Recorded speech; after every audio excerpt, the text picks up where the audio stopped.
Hello brothers, আসসালামু আলাইকুম। আশা করি যে যেখানে আছেন ভালো আছেন, সুস্থ আছেন। ইন্স্যুরেন্স সেক্টরের আরেকটা শেয়ার নিয়ে আমি চলে এসেছি। এই শেয়ারটি অনেক ভালো করতে পারে সামনের দিনগুলোতে।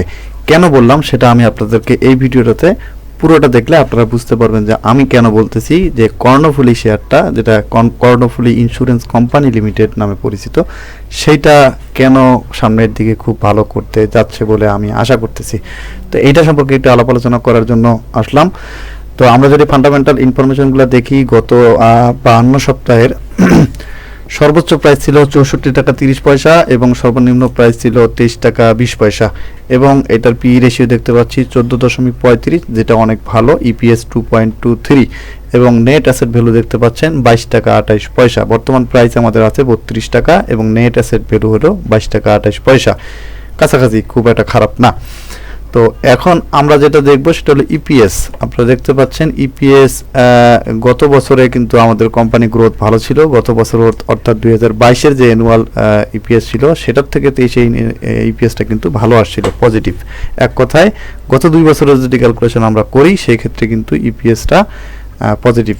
এবং Q1, Q2, Q3 এই তিনটা আমাদের দেখতে পাচ্ছেন প্রত্যেকটাতেই পজিটিভ। এক কথায় ইপিএস এর যে হিস্টোরি, ইপিএস এর যে রেকর্ড, সেখানে কিন্তু কোনো জায়গায় কোনো রেড সিগন্যাল নাই, পুরোটা পজিটিভ। অল্প স্বল্প বাড়ছে অথবা একটু বেশি বাড়ছে সেটা কোনো ব্যাপার না, কিন্তু কোম্পানি গ্রোথ কিন্তু ভালো হচ্ছে, গ্রাজুয়ালি কিন্তু এদের ইনকাম বাড়তেছে। এবং ডিভিডেন্ড দিছে 10% এবং বর্তমান প্রাইস অনুযায়ী এনাদের যে ডিভিডেন্ড ইল্ড আসে সেটা কিন্তু আমরা দেখতে পাচ্ছি 3.13। এটা মোটামুটি ভালো বলতে পারতেছি। এবং নেট অপারেটিং ক্যাশ ফ্লোর দিকে যদি আমরা তাকাই, সেটা মোটামুটি একটা আপডাউনের মধ্যে আছে, যেটা মোটামুটি ভালোই দেখা যাচ্ছে ইন্স্যুরেন্স সেক্টর হিসেবে। এবং আপনারা যদি হোল্ডিংয়ের দিকে খেয়াল করেন সেক্ষেত্রে দেখতে পাবেন যে আমাদের পাবলিকের কাছে যে শেয়ারটা ছিল গত মাসের 31 অক্টোবরের আগের যদি হিসাব করেন, সেই গত মাসে ইনস্টিটিউট 1.13% এবং ডিরেক্টর 0.38% কিন্তু পাবলিকের কাছ থেকে কিনে নিয়েছে। যখন মালিক পক্ষ এবং ইনস্টিটিউট যখন শেয়ার কেনে বা শেয়ার কেনার আগ্রহ দেখায়, তখন কিন্তু সাধারণত ওই শেয়ারগুলোর প্রাইসটা কিন্তু সাধারণত হাইক করে। কেন হাইক করে, এটা অনেক বিষয় আছে, এগুলা আপনারা সবাই আশা করি জানেন। টেকনিক্যালি যে বিষয়টা সেটা হলো যে যদি ইনস্টিটিউট কোনো শেয়ারের সাথে ইনভলভ থাকে সেই শেয়ারগুলো সাধারণত ভালো করে, এটা তো বেসিক, সবাই জানে। তো আমরা দেখতে পাচ্ছি ইনস্টিটিউট ভালোভাবে ইনভলভ আছে। এবং সবচেয়ে বড় যে বিষয়টা সেটা হলো এইটা হলো লো পেইড একটা শেয়ার। লো পেইড ক্যাপিটালের যে শেয়ারগুলো থাকে সাধারণত সেটা কিন্তু খুব সহজেই কিন্তু একটা মোটামুটি ভালো একটা ট্রেন্ডে চলে যায়। সে ব্যাপারে আপনারা সবাই জানেন যে যদি আমাদের যে ভলিউম, স্বাভাবিক যে ভলিউম, সেই স্বাভাবিক ভলিউমের থেকে যদি কিছু বেশি ভলিউমে কেনাকাটা হয় বা লেনদেন হয়, সেখানে কিন্তু বেশ ভালো একটা প্রাইস হাইক দেখা যায়।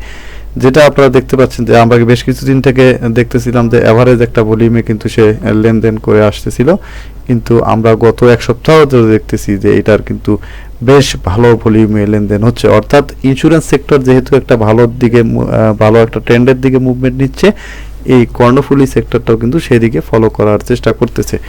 তো এইটার আমরা ফান্ডামেন্টাল ইনফরমেশনগুলো মোটামুটি একটা দেখলাম, মোটামুটি একটা রিভিউ দিলাম। যেটা আমরা দেখব মূলত টেকনিক্যাল অ্যানালাইসিস অনুযায়ী এই শেয়ারটা কি পজিশনে আছে আমরা সেটা একটু দেখার চেষ্টা করব।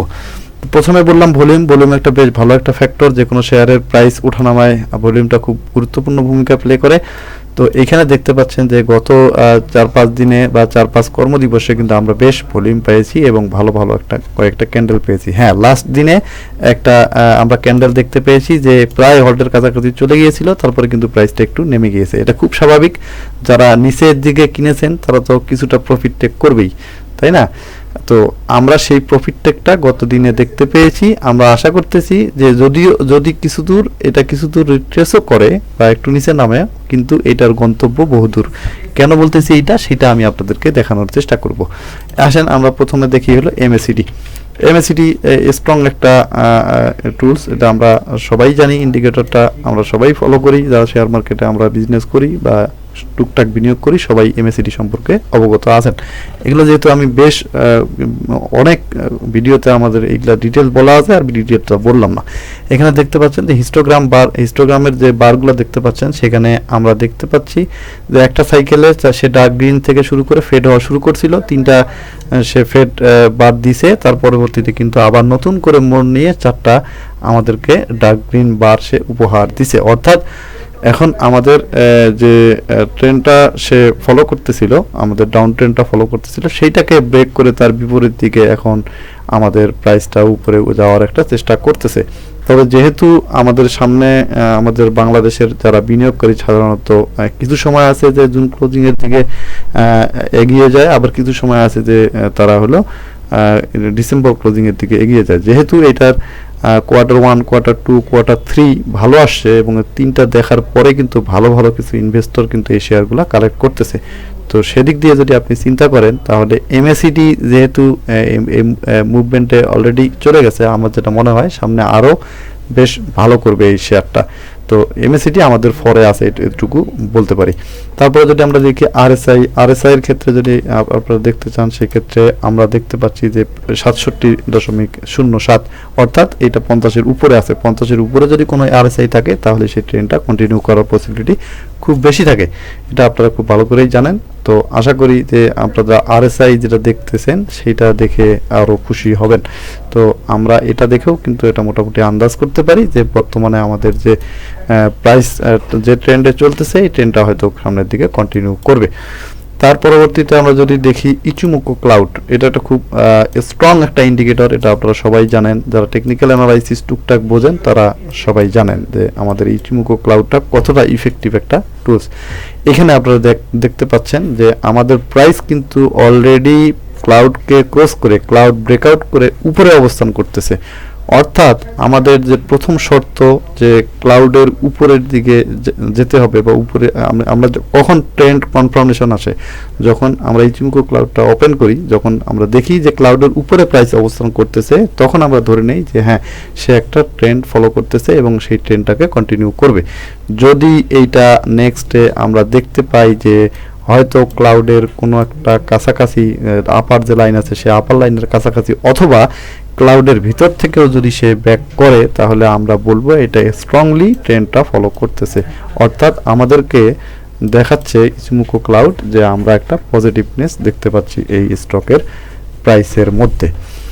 এই মোটামুটি গেল, আমি আরএসআই দেখালাম, ইচিমুকো ক্লাউড দেখালাম, এমএসিডি দেখালাম, সবই দেখালাম। এখন আমরা স্মার্ট মানি কনসেপ্টের কিছু বিষয় দেখব। তো সেটার জন্য আমরা একটু শর্ট টাইম ফ্রেমে চলে যাচ্ছি। 1 আওয়ার টাইম ফ্রেমে যদি আমরা একটু দেখার চেষ্টা করি, আপনারা দেখতে পাবেন যে এখানে একটা ডাউন ট্রেন্ড ছিল। সেই ডাউন ট্রেন্ডটা আমরা এই ডাউন ট্রেন্ডের যে ট্রেন্ড লাইন, সেটাকে ব্রেক করে উপরের দিকে গিয়ে সে আবার একটা রিট্রেসমেন্টে আসছিল। আসার পরে সে রিটেস্ট করার পরে যে ট্রেন্ড লাইনটা আছে, সেই ট্রেন্ড লাইন ফলো করে সে কিন্তু উপরের দিকে যাওয়া শুরু করছে। হ্যাঁ, বেশ কিছু এখানে প্রাইস হাইক হয়েছে, এবং সেই প্রাইস হাইকটা হওয়ার পরে কিন্তু একটা প্রফিট টেকিং হয়েছে। গত দিনের যে বাজার ছিল আমাদের বৃহস্পতিবার, সেই বাজারের শেষের দিকে কিছুটা আমরা দেখতে পাচ্ছি যে ক্যান্ডেলে, এই যে রেড ক্যান্ডেল দেখতে পাচ্ছেন, এখানে কিছু প্রফিট টেকিং হয়েছে। প্রফিট টেকিং হইতেই পারে, এটা কোনো বিষয় না। প্রফিট টেকিং না হলে তো আমাদের বিনিয়োগের নতুন যে জায়গা, সেই জায়গা তো তৈরি হবে না। তো সেই ক্ষেত্রে এই প্রফিট টেকিংটাকে আপনারা নেগেটিভভাবে নেওয়ার কিছু নাই। প্রফিট টেকিং হবেই, রিট্রেসমেন্ট হবেই, হাইক হবে, প্রাইস ওঠানামার মধ্যে থাকবে, এটাই স্বাভাবিক। এখানে যে রিট্রেসমেন্টটা দেখতে পাচ্ছেন, এটা খুব স্বাস্থ্যকর একটা রিট্রেসমেন্ট দেখতে পাচ্ছি। সুন্দর করে উপরে উঠে সে একটা রিট্রেসমেন্ট দিয়ে সে কিন্তু উপরের দিকে গেছে, এবং এখানে একটা ট্রেন্ড লাইন সে ফলো করছে। এবং এইখানে কিন্তু একটা অর্ডার ব্লক ছিল, সেই অর্ডার ব্লকটা খুব ভালোভাবে, বেশ ভালো একটা ভলিউম নিয়ে অর্ডার ব্লকটাকে ব্রেক করে সে কিন্তু উপরের দিকে গেছে। অর্থাৎ এটা অর্ডার ব্লক ব্রেকিং ক্যান্ডেল। এই অর্ডার ব্লক ব্রেকিং যে ক্যান্ডেলটা আছে, সেটা খুব সুন্দর দেখা যাচ্ছে, এবং এর ভলিউমটাও বেশ ভালো, অর্থাৎ বেশ শক্তি নিয়েই কিন্তু সে আগাচ্ছে। এটা হলো বিষয়। আর একটা বিষয় হলো চেঞ্জ অফ ক্যারেক্টার। আপনারা তো জানেনই চেঞ্জ অফ ক্যারেক্টার কাকে বলে। এই যে চেঞ্জ অফ ক্যারেক্টার পয়েন্ট ছিল এইটা কিন্তু অনেক আগেই ব্রেক করে উপরের দিকে গেছে। 28 টাকা 20 পয়সায় আমাদের চেঞ্জ অফ ক্যারেক্টার ছিল, সেটা কিন্তু চেঞ্জ অফ ক্যারেক্টার ব্রেক করে সে একটা রিট্রেসমেন্টে এসে উপরের দিকে যেহেতু গেছে, আমরা আশা করতেছি আবারও এরকম ছোটখাটো একটা রিট্রেসমেন্ট এখানে দেখতে পাবো। সেই রিট্রেসমেন্ট শেষে এবং বহুগুণে শক্তিটা নিয়ে সে আবার উপরের দিকে যাবে। অর্থাৎ এটা কিন্তু সামনের দিকে আমাদেরকে ভালো একটা প্রফিট দেওয়ার ব্যাপারে আমরা মোটামুটি কনফার্মেশন পাচ্ছি। এটা একটা রিট্রেসমেন্টে আসুক, আমাদের একটা নতুন করে ইনভেস্টমেন্টের অপরচুনিটি তৈরি হোক, আমরা তার পরবর্তীতে এইখানে ভালো একটা গেইন অর্জন করতে পারবো বলে আশা করতেছি। তো এই ছিল মোটামুটি এটা সম্পর্কে আলোচনা। তো আপনারা যারা আমার কাছে এই শেয়ারের অ্যানালাইসিস চেয়েছিলেন, ডিটেল অ্যানালাইসিস দেওয়ার চেষ্টা করলাম। আমার এই ভিডিওটা বাই সেলের কোনো ধরনের নির্দেশনা প্রদান করে না। আপনারা নিজের বুদ্ধি, বিবেক এবং অন্যান্য সকল পারিপার্শ্বিক ব্যাপার চিন্তা ভাবনা করে ইনভেস্টের ব্যাপারে সিদ্ধান্ত গ্রহণ করবেন। শুধুমাত্র আমার এই ভিডিও থেকে কেউ ইনভেস্টমেন্টে যাবেন না। আর যারা আমাদের ইউটিউব চ্যানেলটা এখন পর্যন্ত সাবস্ক্রাইব করেননি, সাবস্ক্রাইব করে বেল বাটনে ক্লিক করে দিবেন, তাহলে আমাদের সাথে সরাসরি কানেক্ট থাকতে পারবেন, আমাদের সকল ভিডিও আপনাদের কাছে চলে যাবে। আর যারা সাবস্ক্রাইব অলরেডি করে ফেলেছেন তাদেরকে অসংখ্য ধন্যবাদ। ভালো থাকবেন সবাই, আল্লাহ হাফিজ।